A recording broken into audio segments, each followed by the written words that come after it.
Jadi kalau orang nawarin saya bisnis, dia bilang bisa untung berapa, saya nggak nanya. Saya mau tanya resikonya apa.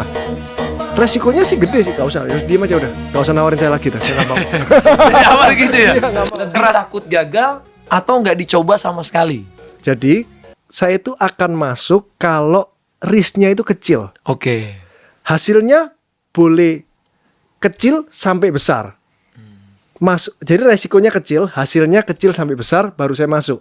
Kalau resikonya besar, hasilnya kecil sampai besar, saya nggak mau masuk. Oke.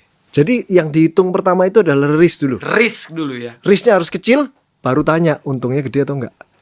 Kalau risknya udah gede, nggak usah ditanya untung gede atau enggak. Kalau nawarin bisnis, yang dia sebutkan adalah untung dulu. Betul. Jadi kalau orang nawarin saya bisnis, dia bilang bisa untung berapa, saya nggak nanya. Saya mau tanya resikonya apa. Resikonya sih gede sih, nggak usah. Ya, diem aja udah, nggak usah nawarin saya lagi dah. Saya nggak mau.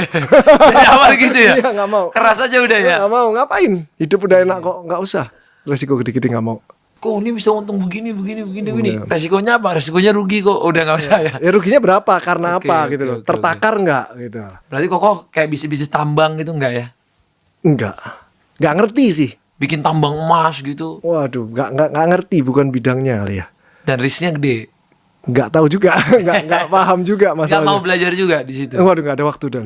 Udah Udah nggak ngurusin pusat emas ini baru buka 7 bulan, ramenya bukan main. Setiap bulan orang datang nggak tahu, banyak banget nggak tahu. Dia tahu ads-nya sih, saya pakai ads bagus sih. Jadi rame terus setiap hari, masih harus tambahin. Setiap hari itu ada aja yang ngajak bisnis bareng. Bahkan nggak usah keluar modal. Yang penting Koko masuk, nanti ngajarin kita, mentoring kita, banyak banget setiap hari ada aja. Waktunya udah nggak ada maksudnya. Capek doang jadinya. Waktu saya itu untuk kerja pusat gadai sama pusat emas itu udah habis. Udah nggak punya waktu lain lagi untuk ngurusin lainnya.